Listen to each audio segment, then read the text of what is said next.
Hello, ഇന്നത്തെ video ഒരു cooking video ആയാലോ? അപ്പോൾ കുക്കിംഗ് വീഡിയോയ്ക്ക് ഞാൻ എടുത്തിട്ടുള്ളത് നമ്മുടെ താപ്പിയോക്ക ഫ്രീസൺ താപ്പിയോക്കയാണ് കേട്ടോ. അപ്പോൾ മരിച്ചീനി, നമ്മുടെ നാട്ടിൽ കിട്ടുന്ന മരിച്ചീനി പാക്കറ്റിലാക്കി വെച്ചിട്ടുള്ളതാണ്. അപ്പോൾ അതെടുത്ത് ഞാൻ ഒരു ദിവസം വെറുതെ ഒന്ന് പുഴുങ്ങി നോക്കി. അപ്പം ഭയങ്കര ടേസ്റ്റാണ് കേട്ടോ. നാട്ടിൽ കിട്ടുന്നതിൻ്റെ ഏകദേശം പോലെ വെന്തൊക്കെ കിട്ടിയിട്ടുണ്ടായിരുന്നു. അപ്പോഴാണ് എനിക്ക് മനസ്സിൽ ഓർമ്മ വന്നത്, നമ്മുടെ കറി പോലെ വെച്ച് കഴിഞ്ഞാൽ പിള്ളേർക്കും അത് ഇഷ്ടമാണ്.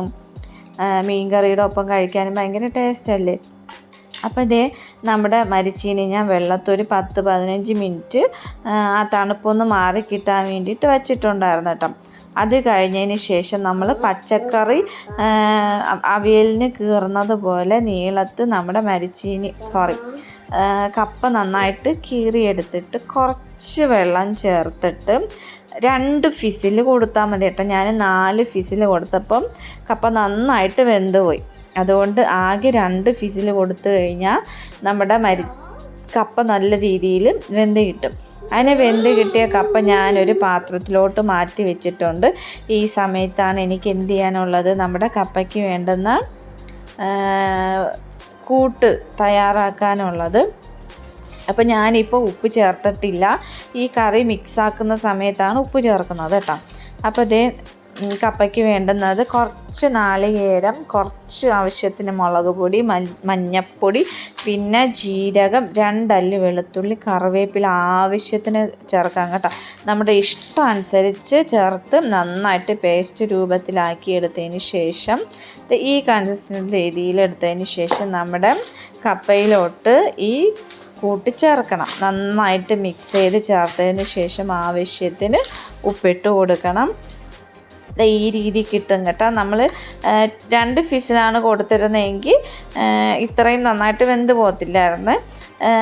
4 ഫിസിൽ കൊടുത്തത് കൊണ്ടാണ് മരിച്ചീനി നല്ല രീതിയിൽ വെന്ത് പോയത്. ആ സമയത്ത് ഈ കപ്പയോടൊപ്പം കഴിക്കാനുള്ള മീൻകറി റെഡി ആയിട്ടുണ്ട്. അപ്പം ഞാൻ ആകെ മിക്സ് ചെയ്ത് കുക്കറിലോട്ട് വെച്ച് ഒറ്റ ഫിസിൽ മാത്രമേ കൊടുത്തുള്ളൂ കേട്ടോ.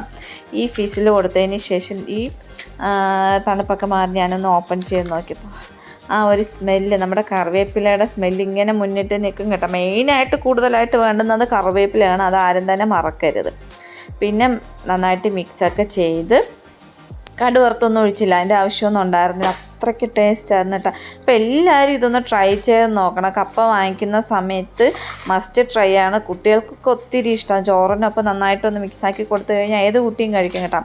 നല്ല രീതിയിൽ തന്നെ വെന്ത് കിട്ടുകയും ചെയ്യും. ഓക്കെ, അപ്പോൾ എല്ലാവരും മസ്റ്റായിട്ട് ട്രൈ ചെയ്ത് നോക്കണം. ഞാൻ കുറേ നാളുകൾക്ക് ശേഷമാണ് നമ്മുടെ ഒരു കുക്കിംഗ് വീഡിയോ ആയിട്ട് വരുന്നത്. അപ്പോൾ വീഡിയോ ആദ്യമായിട്ട് ചാനൽ സബ്സ്ക്രൈബ് ചെയ്യാതെയാണ് കാണുന്നതെങ്കിൽ ചാനലൊന്ന് സബ്സ്ക്രൈബ് ചെയ്യണം. തുടർന്നുള്ള വീഡിയോസ് കാണണം, സപ്പോർട്ട് ചെയ്യണം. ഇതിന് മുന്നേ ഞാൻ കുറേ വീഡിയോസൊക്കെ ഇട്ടിട്ടുണ്ട്. അപ്പം സമയം കിട്ടുമ്പോൾ നിങ്ങൾ വീഡിയോസൊക്കെ ഒന്ന് കണ്ടൊന്ന് സപ്പോർട്ട് ചെയ്യണം. അപ്പോൾ അത്രയൊക്കെ ഉള്ളൂ. നാളെ പുതിയൊരു വീഡിയോ ആയിട്ട് വരാം. ഓക്കെ.